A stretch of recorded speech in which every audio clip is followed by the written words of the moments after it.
لبيك اللهم لبيك لبيك لا شريك لك لبيك إن الحمد والنعمة لك والملك.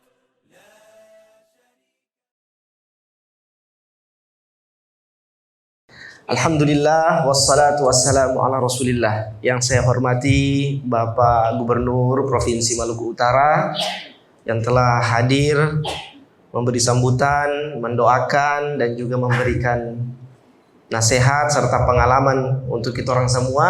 Mudah-mudahan kita orang punya perjalanan ini berjalan lancar.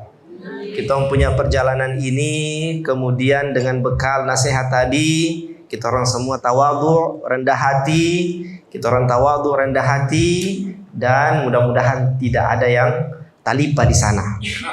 Amin ya rabbal alamin. Kemudian juga yang saya hormati Direktur El Fajar, kemudian yang saya hormati keluarga besar Mineral Trobos, ya Pak Zainuddin, ada juga wajah-wajah yang saya belum kenal satu persatu. Salam hormat, salam kenal. Ya, salam sejahtera juga bagi keluarga dari Mineral Trobos yang non muslim. Kemudian yang saya cintai para pembimbing ibadah, Ustadz Irwan, kemudian ada Hajaratna dan beberapa asatidz yang lain, Pak Direktur juga Ustadz Andi, dan juga yang saya muliakan seluruh tamu-tamu Allah Subhanahu wa taala. Bagaimana kabar semuanya para tamu-tamu Allah?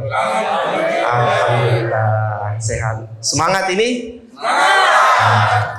Harus semangat karena kita orang datang ke tanah suci ini adalah undangan dari Allah Subhanahu wa taala. Dan Allah memakai wasilah melalui sponsor daripada PT Mineral Trobos. Seluruhnya 100% dibiayai oleh PT Mineral Trobos. Kemudian ya silakan tepuk tangan. Kemudian diberikan kuasa untuk melayani dan membersamai para jamaah haji dari GB itu kepada PT atau perusahaan El Fajar Tour dan Travel. Nah, insya Allah mudah-mudahan siapa saja yang memiliki andil, memiliki saham dalam keberangkatan para jamaah ini, mudah-mudahan Allah balas berlipat ganda. Amin ya rabbal alamin. Kemudian saya dengar tadi katanya dari Pak Zainuddin bahwasanya Om David rencana mau kasih habis di GB. Semua harus pernah ke tanah suci katanya. Maka mudah-mudahan umur panjang, perusahaan Mineral Trobos semakin maju dan itu semua tercapai. Amin ya rabbal alamin. Dan mudah-mudahan rahmat ini, nikmat yang Allah berikan kepada masyarakat GB ini bisa tersebar di kabupaten kota yang lain juga. Amin ya rabbal alamin. Mudah-mudahan Mineral Trobos punya cabang juga di kabupaten-kabupaten yang lain. Amin ya rabbal alamin. Sehingga yang dari kabupaten yang lain juga bisa merasakan nikmat yang sama. Artinya bahwasanya tidak ada yang mustahil. Semua isi langit dan bumi adalah milik yang maha kuasa. Maka tidak ada yang mustahil. Insya Allah kita akan berangkat ke tanah suci besok jam 15.55 kita take off. Kemudian kita akan sampai di kota Rasulullah Sallallahu Alaihi Wasallam. Kita sampai di kota Madinah, kota Rasulullah Sallallahu Alaihi Wasallam. Dan sampai di sana, insya Allah kita akan pertama-tama agenda yaitu kita akan ziarah kuburnya Rasulullah Sallallahu Alaihi Wasallam. Kita akan ziarah kubur Rasulullah, kita ziarah kubur para sahabat, dan kita keliling ziarah Masjid Nabawi. Di sana kita akan salam kepada Rasulullah Sallallahu Alaihi Wasallam. Dan kita bukan hanya kerinduan saja kepada Rasulullah. Ternyata Rasulullah juga so rindu pak kita orang. Luar biasa kerinduan Rasulullah SAW kepada kita orang. Bahkan lebih besar Rasulullah perindu kepada kita orang daripada kita orang perindu kepada Rasulullah SAW. Nabi SAW bersabda 1400 tahun yang lalu. Nabi SAW bersabda, "Wadidtu anni laqitu ikhwani." Aku rindu sekali kata Rasulullah. Aku ingin sekali bertemu dengan saudara-saudaraku. Di sini para sahabat yang dengar Rasulullah punya sabda, mereka semua berkata, "Awalaysa nahnu ikhwanaka ya Rasulullah?" apakah bukan kami ini adalah saudara-saudaramu ya Rasulullah? Bukankah kami adalah saudara-saudaramu? Di sini Rasulullah menjawab, antum ashabi. Kalian adalah sahabat-sahabatku yang membersamaiku. Walakin ikhwani, adapun saudara-saudaraku, alladzina amanu bi, adalah mereka-mereka yang beriman kepadaku.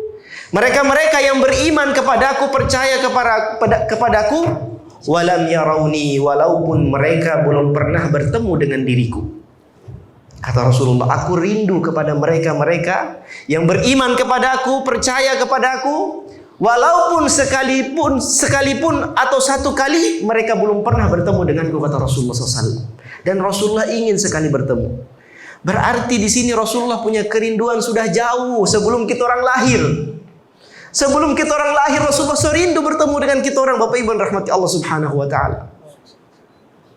Kita orang mungkin sekarang baru kita rindu kepada Rasulullah. Tapi Rasulullah sebelum kita orang lahir 1400 tahun yang lalu, Rasulullah sudah rindu terlebih dahulu kepada kita orang semua ini. Umatnya Muhammad sallallahu alaihi wasallam. Sebelum kita orang semua lahir. Kasih yang apa lagi?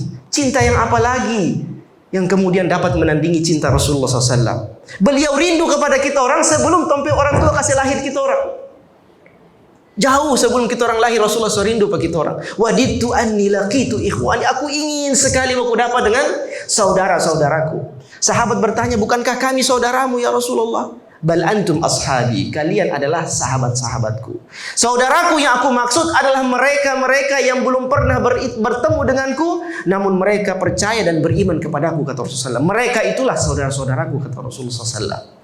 Maka Bapak Ibu rahmati Allah, kita orang sampai di kota Madinah, kita orang akan ziarah Rasulullah ke kubur. Dan tadi sudah dikatakan kita orang akan ziarah, namun hanya yang boleh masuk itu kemungkinan laki-laki, perempuan boleh ya. Setelah kita orang ziarah Raudhah, nah kita orang bisa keluar dari Raudhah, kita melewati kuburnya Rasulullah SAW. Nah kuburnya Rasulullah SAW itu ada 3 kubur berbaris. Pertama berhadapan dengan wajah Rasulullah. Ada tulisan Huna Rasulullah. Sini wajahnya Rasulullah. Kita salam kepada Rasulullah di situ. Kemudian melangkah lagi satu langkah, di atas lagi tertulis Huna Abu Bakrin As-Siddiq. Kita salam kepada Sayyidina Abu Bakar. Langkah lagi satu kali, di situ ditulis Huna Umar bin Khattab. Sayyidina Umar bin Khattab. Kita salam lagi di situ. Maka di sana kita orang akan ziarah Rasulullah pe kubur, ziarah Abu Bakar radhiyallahu anhu punya kubur, dan Sayyidina Umar punya kubur, dan kita orang ucapkan salam, assalamu alayka ya Rasulullah, keselamatan kepadamu, salawat kepadamu ya Rasulullah, addaital amanah, engkau telah menjalankan amanah selama 23 tahun menjadi nabi dan rasul, menyampaikan Islam yang sebagai agama yang Allah turunkan ke muka bumi ini, dan menyebarkan rahmatan lil alamin kepada seluruh umat manusia. Wa ballaghtar risalah, engkau telah sampaikan risalah tugasmu, kerasulanmu. Wa nasahtal ummah, dan engkau juga telah menasihati umat ini. Wa jahadta fillahi haqqa jihadi, dan engkau telah berjihad, berjuang di jalan Allah dengan sebenar-benarnya. Kita orang ucapkan seperti itu. Kemudian kita orang salam kepada Abu Bakar As-Siddiq, kita orang salam kepada Umar bin Khattab. Nanti yang perempuan bisa masuk salam setelah dari Raudhah. Ya, kalau misalkan diizinkan bisa lewat. Kalau tidak maka dari belakang atau kemudian kita orang akan sana. Termasuk kita pakai keluarga. Yang bulan Ibu Syarifah. Ya, Ibu Syarifah almarhumah, ya. Yang kemudian bulan Februari ya. Bulan Februari almarhumah meninggal di Madinah. Ya, bulan Februari kemarin. Ya, karena sakit ya waktu itu. Ibu Syarifah ini almarhumah tahan sakit dari GB. Itu apa diam? Tara bicara, Tara mengeluh sampai di Ternate begitu, sampai di Jakarta tidak ada yang tahu kecuali suaminya. Kemudian sampai di Madinah, ketika kita orang ziarah, itu tahan, pulang dari ziarah, drop, kemudian bawa ke rumah sakit. Sebelum kita orang pulang, almarhumah meninggal. Kemudian dikubur di Madinah. Jadi kita orang ke sana juga, kita orang ketika masuk ke dalam kuburan, kita orang salam kepada almarhumah. Kita orang ziarah kepada almarhumah di kuburan yang ada di sana. Dan Bapak Ibu rahmati Allah Subhanahu wa taala, kuburannya itu banyak sekali. Dan biasanya satu kuburan sodeng ratus orang dikubur di sana. Jadi biasanya kubur itu tara pakai pahesa. Ya, tara pakai batu nisan yang kita orang biasa tulis pakai nama, tanggal lahir, tanggal wafat dan seterusnya. Tapi di sana hanya batu daun tanam di kepala dan di kaki, dan satu kuburan itu sudah mungkin ratusan orang ditanam di sana atau dikubur di sana. Jadi dikubur tahun ini petak sebelah sini, tahun depan pindah lagi sebelah sana, pindah lagi sampai putar lagi balik di tempat yang awal, dorang kubur, dorang gali. Kalau jasad sudah jadi tengkorak, dorang kumpul di kepala, dia punya tengkorak itu. Dong kasih masuk jasad yang baru lagi. Nah, itu cara kubur di sana. Kalau dorang gali, jasad masih utuh, dong tutup ulang kuburan itu.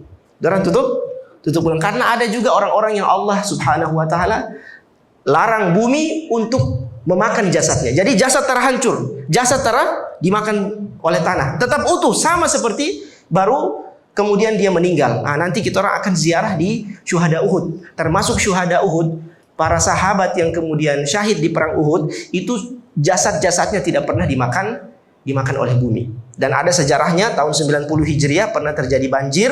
Dulu orang kalau gali kubur, sampai di kita orang 1,5 meter sampai 2 meter. Dulu orang hanya gali 3,5 meter saja, 50 cm.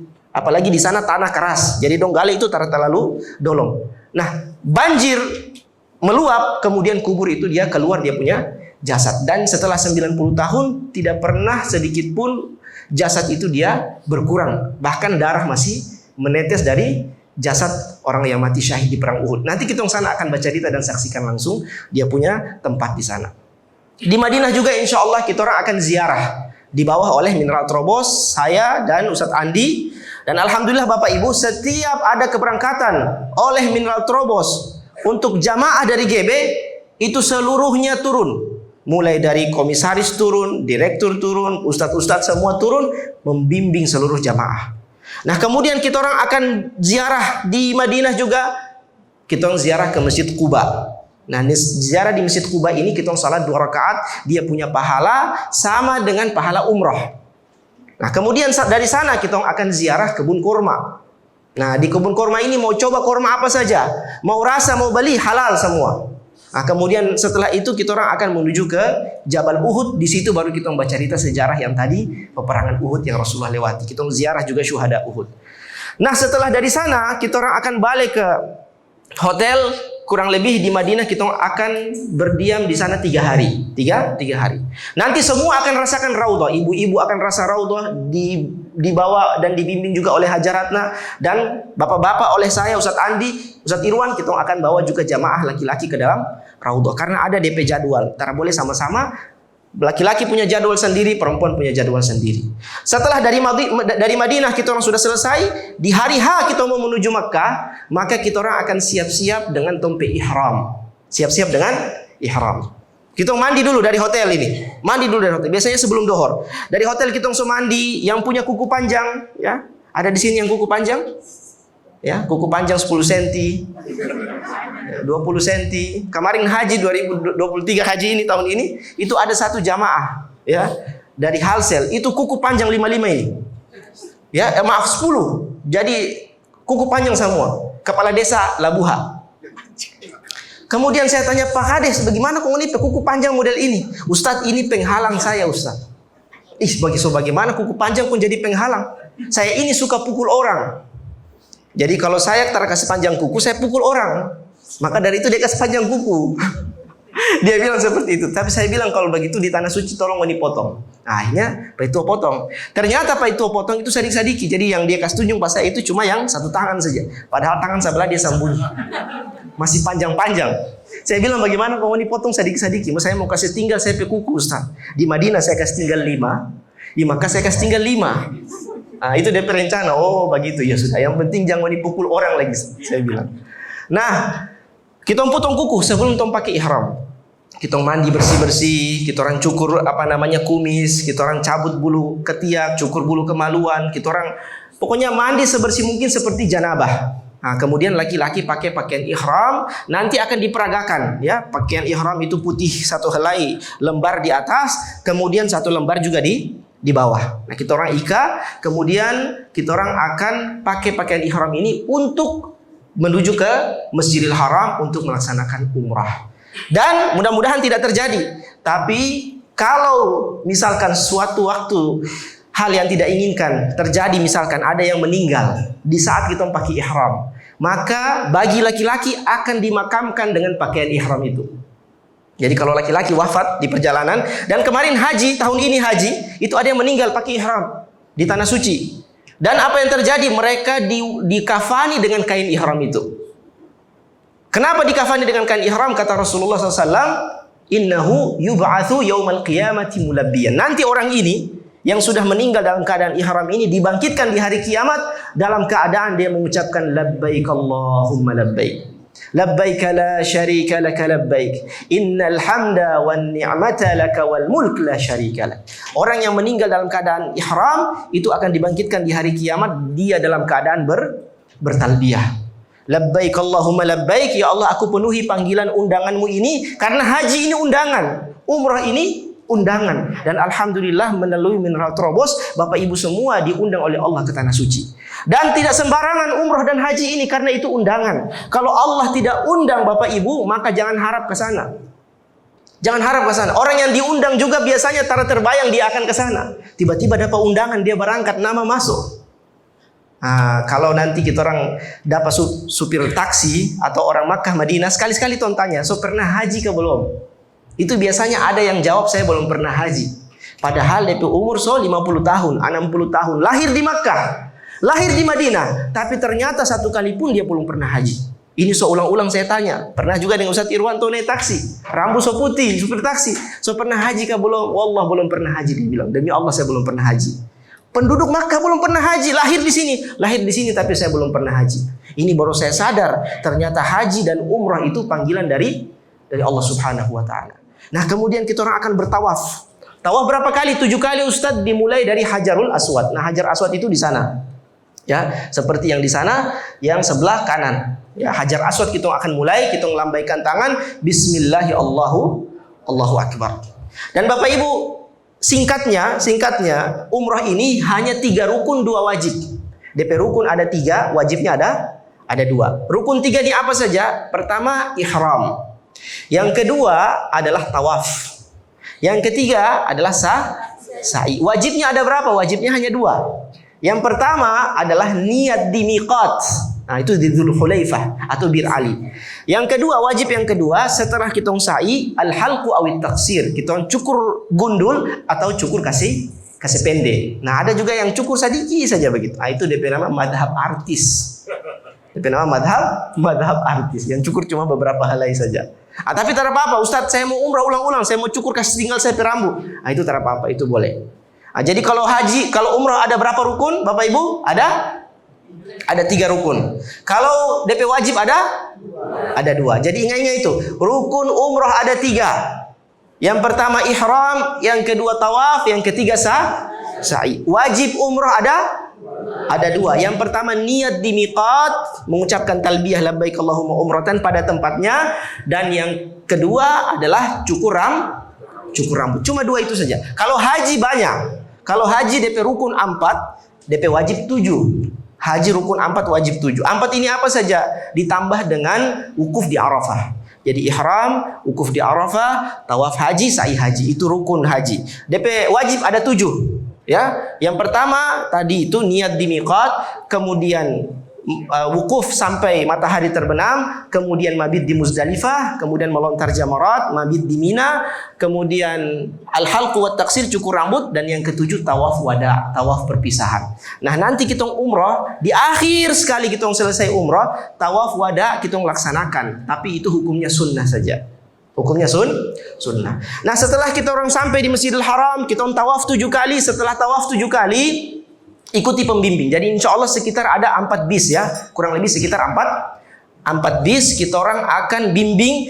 Jadikan satu-satu bis itu ada pembimbing. Sehingga ketika kita tawaf, insya Allah kita akan kesasar.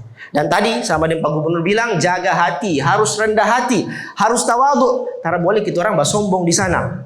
Ada yang kemudian dari kampung, Ustadz saya ini orang panggil saya jago di kampung. Ya, kenapa? Saya ini jago bajubi, ya, bajubi ikan. Ini kejadian di Mina, ya. Dia bercerita di Mina. Di saat kita orang mabit di Mina melontar jamarat, dia bercerita, Ustadz datang ke kampung saja. Saya ini orang panggil saya di kampung jago. Baru dia bilang itu saja, DP malam dia tidur kincing tanpa tidur. DP malam tidur langsung kincing tanpa tidur. Saya bilang, iya, bicara apa? Ustaz, saya bicara begini, dia bilang. Akhirnya apa dia Ustaz bicara? Padahal DP orang fisik kuat, sehat. Dia kasih nama, orang-orang kampung bilang dia jago. Ternyata dia bilang begitu DP malam, dia tidur kincing tanpa tidur. Langsung dia basah DP tanpa tidur itu. Nah, Bapak Ibu rahmati Allah Subhanahu wa taala. Padahal dia bukan lansia. Lansia kemarin itu kurang lebih sekitar 200 orang. Dari 400 jamaah. Total Maluku Utara semua ada 1000 lebih, sekitar 600 jamaah itu lansia. Dan tadi Pak Gubernur bilang urus jamaah lansia itu sama dengan urus saya dan sama dengan urus nganape mama. Ya, sama dengan urus saya nganape papa, sama dengan urus nganape mama. Dan alhamdulillah Bapak Ibu rahmati Allah. Satu hal yang kemudian saya terapkan dengan nasihat itu, ajaibnya saya tidak bisa cium, artinya tidak tercium dari saya pe hidung ini. Orang-orang tua buang air besar dan buang air kecil. Jadi kadang orang tua buang air kecil, celana basah-basah. Saya cium tak ada DP bobo. Saya tanya dia orang, Ustaz bobo sekali. Tapi di satu titik itu di mana saya tidak bisa, saya tidak cium itu dompe bobo sama dengan air biasa saja. Dompe buang air besar itu karena ada yang buang air besar di pesawat. Jadi buka pintu pesawat, dia buang air tak ada. Dia cari air tak ada, kon dia berak di muka pintu. Pramugari so panik, pramugari panggil, ternyata apa itu buang air di muka pintu. Dan ajaibnya saya tercium DP bobo buang air besar. Ajaibnya di situ ini sama dengan coklat saja nih, anggap begitu ya. Karena DP bobo saya cium, ajaibnya di situ. Kemarin saya baca cerita dengan saya pe istri, mangkali kena COVID ke apa? Bilang begitu. Tapi saya bilang kalau COVID pasti saya sakit. Dan ajaibnya 40 hari itu seperti itu zaman rahmati Allah. Nah, di satu sisi di mana ketika hilang perasaan seperti itu mungkin karena hati ini yang bekerja seperti yang dikatakan oleh Pak Gubernur. Maka Bapak Ibu rahmati Allah, insya Allah kita akan tawaf. Dan di sini saya lihat kuat-kuat. Ada berapa orang yang lansia barangkali? Ada yang lansia? Nah, kalau ada yang lansia butuh popok, kita kasih siap juga. Butuh popok, tong kasih siap. Kenapa? Karena tawaf misalkan tara bisa tahan buang air, darurat kasih pakai popok saja. Kalau memang so tua. Nah, itu saya pakai di sana, kasih pakai popok. Kenapa? Karena ketika tawaf 7 kali, sa'i 7 kali, kemudian dengan kursi roda, itu biasanya ada orang tua yang tara tahan, dia buang air ke saudara rasa. Akhirnya ketika buang air, orang di belakang akan injak-injak. Sementara ketika kita tawaf harus dalam keadaan suci. Jadi saya lihat yang muda-muda juga harus lapor. Ustadz, saya ini haid, saya berhalangan. Tolong kasih tahu di saya, kasih tahu di Ustadz Irwan. Nanti kita orang kasih tahu DP solusi. Karena orang yang haid tidak boleh tawaf, tidak boleh sa'i boleh, tapi tawaf tidak boleh. Tawaf itu sama dengan orang sholat, harus dalam keadaan suci. Nah, kemudian setelah kita tawaf, terakhir putaran ke-7, setelah setiap berhajar aswad kita ucapkan Bismillah Allahu Akbar, dan kita membaca doa dalam 7 putaran itu. Setelah selesai, jangan coba-coba cium hajar aswad dulu. Jangan coba-coba cium hajar aswad, khususnya bapak-bapak. Kenapa? Karena masih dalam keadaan ihram. Ihram ini Bapak Ibu rahmati Allah, untuk bapak-bapak tak boleh pakai kaos dalam, tak boleh pakai celana dalam. Jadi hanya 2 lembar saja, di atas putih dan di bawah putih. Saya pernah lihat ada orang yang dengan ihram coba cium hajar aswad. Belum sampai di hajar aswad, DP ihram atas hilang, terlepas. Dia mau keluar, hampir terlepas yang di bawah lagi. Kalau yang di bawah terlepas, habis sudah. Jamaah dari mana ini? Jamaah dari GB. Ya Allah, itu habis sudah, kita pulang. Heboh satu dunia. Heboh satu dunia, karena di bawah tak pakai apa-apa. Jadi ketika kita orang nanti tawaf umrah pertama kali, tolong jangan coba-coba cium hajar aswad, karena manusia luar biasa. Talapas sadiki ihram dengan habis sudah, ya. Jadi iko pertama kali. Nanti kalau sudah tawaf, sa'i, selesai umrah, ke sana di hotel pakai celana dalam. Nah, silahkan kemudian turun lagi, kasih tahu cium hajar aswad. Tapi lihat kondisi juga, karena manusia banyak yang akan paksa untuk cium hajar aswad. Kemudian setelah kita orang selesai tawaf, kita orang akan sholat di makam Ibrahim. Nah, makam Ibrahim ini, kenapa sampai ada makam Ibrahim? Karena Nabi Ibrahim inilah yang Allah perintahkan bangun Ka'bah. Ka'bah ini ada dari dulu. Nabi Adam turun dari langit, dari surga dengan istrinya Hawa. Nabi Adam turun di India, nenek Hawa turun di Jeddah, baku dapat di Jabal Rahmah. Kemudian di zaman itu masih ada Ka'bah, ada. Di zaman Nabi Nuh juga Ka'bah ada. Nanti banjir bandang, azab bagi kaum Nabi Nuh karena tidak beriman kepada Nabi Nuh. Allah kirimkan banjir, itu pun permintaan dari Nabi Nuh alaihissalam. Allah kirimkan banjir, termasuk Ka'bah pun hilang dari muka bumi. Nanti ketika Allah utus Nabi Ibrahim, Allah bilang, wahai Ibrahim, ini istrimu Hajar, atau dalam bahasa Injil itu Hagar. Hagar. Nah, kenapa Hagar? Karena orang Mesir itu huruf jim itu dia baca ga, tapi sebenarnya Hajar. Nah, tapi orang Mesir itu kalau huruf jim itu dibaca ga. Salatul jamaah, salat jamaah, salatul gamaah. Nah, itu lisannya orang Mesir. Makanya kalau di Injil itu Hagar, tapi nama aslinya adalah Hajar. Nah, istrinya Nabi Ibrahim Hajar, anak pertamanya nama Nabi Ismail. Dan Nabi Ibrahim dalam riwayat itu 140 tahun baru dapat anak Nabi Ismail. Dapat anak Nabi Ismail, kemudian istri yang pertamanya namanya Siti Sarah cemburu.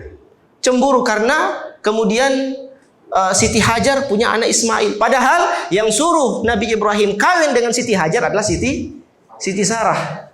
Siti Sarah. Jadi Nabi Ibrahim itu istri pertama namanya Sarah. Kemudian lama tak punya anak. Siti Sarah dihadiahi Hajar oleh Fir'aun Mesir untuk jadi hamba sahayanya. Kemudian kata Sarah, wahai suamiku, tidak pantas bagi seorang nabi dan rasul tidak punya keturunan. Engkau nikahilah budakku ini, mudah-mudahan darinya Allah karuniai kita anak. Akhirnya Allah karuniai betul, namanya Nabi Ismail. Itu pun Nabi Ibrahim badiam-badiam baru baku dapat dengan Siti Hajar untuk menjaga perasaannya Siti Sarah. Badiam-badiam bagaimana? Nabi Ibrahim kalau mau berduaan dengan Siti Hajar, Nabi Ibrahim suruh ikat pinggang. Suruh ikat pinggang di belakang itu Nabi Ibrahim suruh ikat di ujung ada tali lagi dekat sepanjang di belakang dia suruh ikat batu. Baru Nabi Ibrahim bilang, ngana pergi di satu tempat, nanti saya ikuti jejak batu itu dari belakang. Jadi badiam-badiam baku dapat itu. Nah, ini ibu-ibu memang watak laki-laki itu begini sudah. Ya, watak laki-laki itu selalu badiam. Tanya semua yang kawin dua, pasti badiam. Tahu-tahu so? Jadi bukan minta izin, minta maaf. Bapak Ibu rahmati Allah. Akhirnya tiba-tiba Siti Hajar hamil. Siti Sarah nih bingung, kapan dong dua ini baku dapat? Ya, padahal yang kasih kawin sama Siti Sarah untuk dapat anak Ismail. Ternyata biar bagaimanapun perempuan tetap perempuan. Cemburu selalu karena rasa cinta dan sayang itu. Kalau tidak cemburu berarti tidak cinta, tidak sayang. Akhirnya Allah menghargai sifat cemburu itu. Allah bilang, wahai Ibrahim, jaga perasaan Sarah. Engkau taruhlah anak dan istrimu ini di tempat yang aku tentukan. Karena apa? Allah menghargai cemburunya Sarah. Kemudian Allah bilang, Ibrahim taruh di sini, di Bakkah namanya. Jadi Makkah itu DP nama asli itu Bakkah. Kenapa Bakkah berubah jadi Makkah? Karena orang Arab itu kalau dia sebut ba itu terlalu berat. Jadi lama-lama orang sebut ba jadi ma. Jadi tadinya Bakkah ganti menjadi Makkah. Sama dengan tadi orang Mesir bilang Hajar bagi orang terlalu susah, maka dong sebut Hagar. Nah, itu dia punya asbabnya.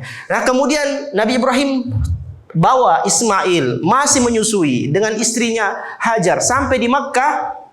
Kemudian Ibrahim tidak berkata apa-apa. Hajar juga kebingungan, kenapa saya suami bawa di sini? Padahal cemburunya Sarah dan perintah Allah Subhanahu wa taala. Sampai di Makkah, Ibrahim cuma kasih bekal air, bekal makanan untuk 1-2 hari. Ibrahim kasih tinggal. Sebelum kasih tinggal, Siti Hajar tarik bajunya Ibrahim. Ya Ibrahim, limadza taraktana? Wahai Ibrahim, kenapa engkau tinggalkan kami di tempat yang tidak ada kehidupan di sini? Si Ibrahim tidak bisa jawab. 1 kali, 2 kali ditanya, Ibrahim tidak bisa jawab. Akhirnya Siti Hajar berkata, Allahu amaraka bihi ya Ibrahim. Apakah Allah yang memerintahmu wahai Ibrahim untuk meninggalkanku dan anakmu di sini? Baru Ibrahim menjawab, Allahu amarani bihi. Betul wahai Hajar, Allah lah yang memerintahkanku untuk tinggal di sini, meninggalkanmu dan anakku di sini. Akhirnya Ibrahim pun meninggalkan Ismail dan Hajar dan kata Siti Hajar, idzan lan yudayyi'unallah. Kalau memang itu perintah Allah, maka Allah tidak akan sia-siakan kami. Ada sesuatu yang besar yang Allah rencanakan. Ibrahim pun kasih tinggal. Jarak 1-2 kilo, Ibrahim berbalik badan, angkat tangan. Rabbi inni askantu min dhurriyyati biwadin ghairi dhi zar'in 'inda baitikal muharram rabbana liyuqimus shalah faj'al af'idatan minan nasi tahwi ilaihim warzuqhum minats thamarat. Kata Nabi Ibrahim berdoa, ya Allah, aku telah tinggalkan anak dan istriku di tempat ini yang tidak ada kehidupan di sana atau tumbuh-tumbuhan apapun. Ya Allah, mudah-mudahan mereka mendirikan salat. Ya Allah, utuslah di negeri ini seorang nabi dan rasul, dan itu Allah kabulkan. Allah utus Nabi Muhammad SAW. Kemudian rezeki, berikan rezeki mereka segala macam buah-buahan. Dan Bapak Ibu nanti kita cari pohon pisang, cari pohon apel, cari pohon apa saja terada, tapi DP buah semua ada di Makkah. Itu kenapa? Karena doa Nabi Ibrahim 3000 tahun yang lalu atau 4000 tahun yang lalu. Jadi kalau kita berdoa kalau Allah belum kabul, itu bukan berarti Allah terdengar. Tapi memang Allah tunda kita doa itu, nanti baru Allah kasih kabul. Apakah di dunia atau di akhirat. Nabi Ibrahim saja 4000 tahun baru Allah kabul, apalagi kita orang yang bukan nabi. Bapak Ibu rahmati Allah. Akhirnya kemudian Nabi Ibrahim tinggalkan Siti Hajar dan Ismail di sana 13 tahun. Ibrahim baru balik lagi. Ketika balik lagi, di situ Allah perintahkan sembelih Ismail, dan disitulah kemudian ujian yang luar biasa. Bapak Ibu rahmati Allah Subhanahu wa taala. Setelah ujian itu dilewati, Nabi Ibrahim alaihissalam kemudian balik lagi di sana. Kemudian Nabi Ibrahim katakan, wahai anakku, Allah perintahkanku membangun Ka'bah. Barulah Nabi Ismail dan Nabi Ibrahim bangun Ka'bah yang saat ini ada. Nah, disitulah kita tawaf. Dan di makam Ibrahim itu setelah bangun Ka'bah, Nabi Ibrahim berdiri lama di sana. Baru kemudian terbekas makam Ibrahim, tempat berdiri Nabi Ibrahim. Nanti sampai di sana coba cerita langsung, lihat DP tampak. Kemudian setelah itu kita orang di makam Ibrahim kita salat 2 rakaat. Rakaat pertama baca surat Al-Kafirun. Rakaat kedua kita membaca surat Al-Ikhlas. Kemudian kita orang ada waktu, ada tempat kesempatan untuk berdoa di sana. Ya. Setelah itu kita orang akan minum Zam-Zam. Minum Zam-Zam ini jangan terlalu banyak. 2 gelas maksimal. Jangan sampai sa'i kita cari kamar mandi. Belum selesai kita orang sa'i. Nah, setelah itu kita orang akan menuju ke satu bukit. Namanya Bukit Safa. Nah, Bukit Safa inilah yang kemudian dinaiki oleh Siti Hajar. Karena apa? Karena bekalnya habis. Bekal yang hanya 1-2 hari ditinggal oleh Ibrahim itu habis. Minum dan makanan. Ismail kelaparan, batandang, menangis luar biasa. Siti Hajar tidak putus asa. Dia lihat ada bukit, dia menuju ke sana. Dia naik di bukit itu, itulah Bukit Safa. Dia cari kehidupan air atau ada orang yang punya makanan dia bisa minta. Dia lihat ke arah timur, barat, selatan, utara. Tidak ada manusia, bahkan hewan tidak ada. Tidak putus asa, dia turun dari Bukit Safa. Kemudian dia lari-lari di bawah Bukit Safa. Disitulah kita nanti ada lampu hijau, kita lari-lari. Rabbighfir warham wa'fu wa takarram wa tajawaz amma ta'lam innaka ta'lamu ma la na'lam innaka antallahul azul akram. Sambil tong lari-lari, yang laki-laki saja, ibu-ibu berjalan sedikit cepat. Kemudian Siti Hajar melihat Bukit Marwah, naik lagi di Bukit Marwah, cari lagi kehidupan, tidak ada. Begitu yang dilakukan oleh Siti Hajar sebanyak 7 kali, dari Safa ke Marwah 1, Marwah ke Safa 2, Safa ke Marwah lagi, bola-balik sampai 7 kali, terakhir di Marwah. Kata Nabi SAW, "Fahadha sa'yukum ya bani ma'is sama." Itulah sa'i kalian, wahai anak air dari langit. Anak air dari langit, kata Nabi SAW. Artinya kita orang ini, manusia ini ma'is sama. Kita hidup karena ada hujan dari langit. Jadi kata Rasulullah SAW, hadza sa'yukum, itulah sa'i kalian, yang mana jadi rukun umrah dan rukun haji. Kita sa'i. Artinya kita mengingat bagaimana Siti Hajar tidak putus asa, berusaha, dan itu pelajaran. Ketika kita mau sesuatu berdoa kepada Allah, Allah bilang harus ada usaha dulu. Harus ada usaha dulu. Terakhir sampai di Bukit Marwah, barulah kemudian Siti Hajar mendengar ada suara. Suara apa? Kepakan sayap. Ternyata itu malaikat. Allah utus turun ke bawah. Di kakinya Nabi Ismail, malaikat itu menghempaskan sayapnya, mengepakkan sayapnya. Dan dari situlah muncul air Zam-Zam. Artinya apa? Doa dan usaha. Jadi kalau doa saja tak ada usaha, Siti Hajar saja, Nabi Ibrahim punya istri, kemudian harus usaha dulu baru Allah kabulkan doanya. Disitulah muncul air Zam-Zam. Di situ kemudian sampai di sana, Siti Hajar gali itu air Zam-Zam. Gali. Kemudian kata Nabi SAW, rahimallahumma Ismail. Semoga Allah merahmati ibunya Ismail. Apa maksudnya Siti Hajar? Kalau bukan dia, maka Mekah ini akan banjir dengan dengan Zam-Zam. Kenapa? Karena Siti Hajar gali supaya dia jadi seperti lubang dan sumur. Maka itulah kemudian menjadi sumur Zam-Zam. Insya Allah kita semua pulang, kita orang satu orang setiap kita orang dapat 5 liter air Zam-Zam. Insya Allah. Nah, kita orang kemudian sa'i 7 kali sama dengan ibunya Ismail. Sampai di Marwah terakhir, kita orang bikin apa Ustadz? Wajib yang kedua tadi, cukur rambut. Laki-laki cukur botak lebih afdol atau cukur pendek. Ibu-ibu cukur hanya sebatas ruas jari saja. Hanya ruas jari dan beberapa helai. Ibu-ibu dan ibu-ibu baku cukur atau ada suami istri, silahkan suami cukur rambut istri. Jangan ibu-ibu ikut bapak-bapak. Ya, bapak-bapak cukur botak, ibu-ibu juga mau botak. Begitu jangan. Karena ada kejadian nyata.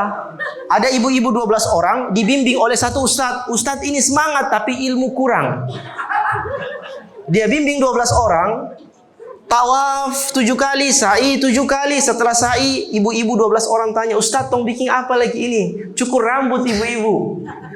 Cukur rambut Ustadz, sama dengan apa Ustadz? Bapak-bapak, Ustadz ini dia lihat semua bapak-bapak yang ada situ cukur rambut botak semua. Kon dia tunjuk sama dengan dorang ibu-ibu. Sama dengan di sana. Akhirnya ibu-ibu cukur dong rambut botak semua. Ya, kenapa? Karena ikut pembimbing ibadah yang terada ilmu. Jadi kita orang kalau ikut juga pembimbing ibadah harus ada ilmu. Dan alhamdulillah El Fajar itu memilih pembimbing ibadah yang jebolan Timur Tengah. Dari Madinah dan juga dari Mesir. Jadi insya Allah Mineral Terobos tidak salah pilih Pak Zainuddin. Ya, mempercayakan El Fajar untuk membawa jamaah dari GB insya Allah. Bapak Ibu rahmati Allah Subhanahu wa taala, sampai di situ saja manasik umrah. Cuman larangan-larangan umrah yang perlu kita ketahui di antaranya adalah kalau so pakai ihram, bapak-bapak tak boleh pakai songko, tak boleh pakai topi, kemudian bapak-bapak juga tak boleh pakai pakaian jahitan, celana dalam, kaos dalam, kemudian tak boleh pakai sepatu, harus pakai sandal. Sandal juga tak boleh yang menutupi mata kaki. Tak boleh juga pakai kaos kaki. Ya, itu bapak-bapak. Yang bujangan-bujangan atau yang duda-duda, jangan cari jodoh di sana. Jangan cari jodoh di sana. Apalagi kalau ada di antara kita orang KUA di sini. Nah, kalau KUA KUA nanti mas saya, kas kawin saya di sana. Itu jangan juga. Kalau dengan ihram tak boleh kawin, akad nikah tak boleh, hubungan suami istri juga setelah pakai ihram tidak boleh, dan bercumbu juga tidak boleh. Kalau dilakukan itu apa? Kena dam, kena denda. Itu laki-laki. Kalau perempuan apa? Perempuan itu tidak boleh memakai wewangian. Nah, laki-laki juga tak boleh pakai wewangian setelah ihram. Perempuan tak boleh pakai cadar. Perempuan juga tak boleh pakai sarung tangan. Sarung kaki silahkan pakai sarung kaki. Pakaian dalam silahkan pakai pakaian dalam. Ya, kalau wewangian kapan? Wewangian pakai sebelum ihram di badan saja. Di badan saja. Di pakaian ihram tak boleh pakai wewangian. Kalau pakai berarti pakaiannya harus ganti.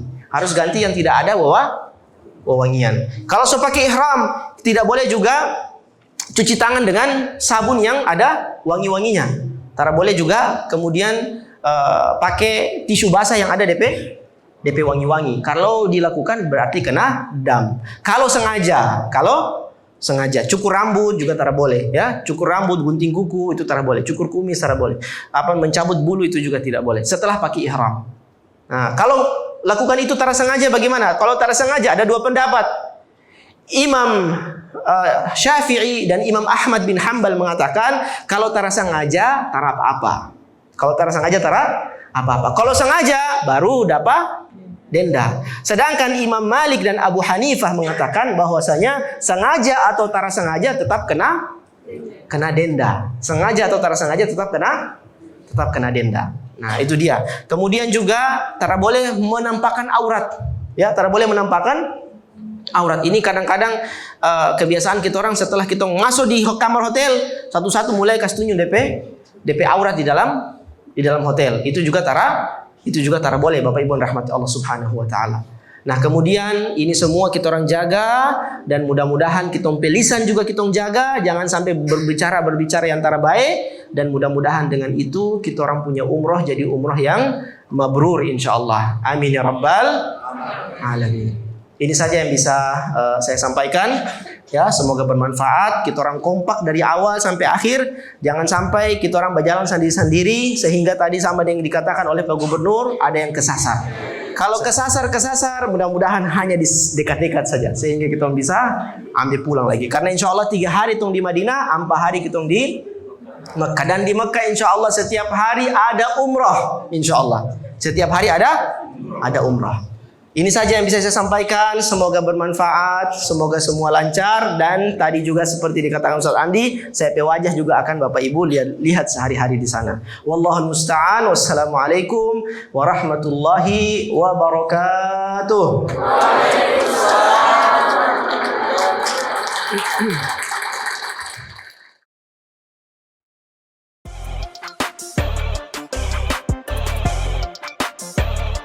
Jangan lupa like, comment, and share di M Thorik Kasubah. Like, subscribe, dan share channel YouTube Muhammad Thorik Kasubah Official. Juga channel YouTube guru kita M Thorik Kasubah Official. Semoga berkah dan bermanfaat.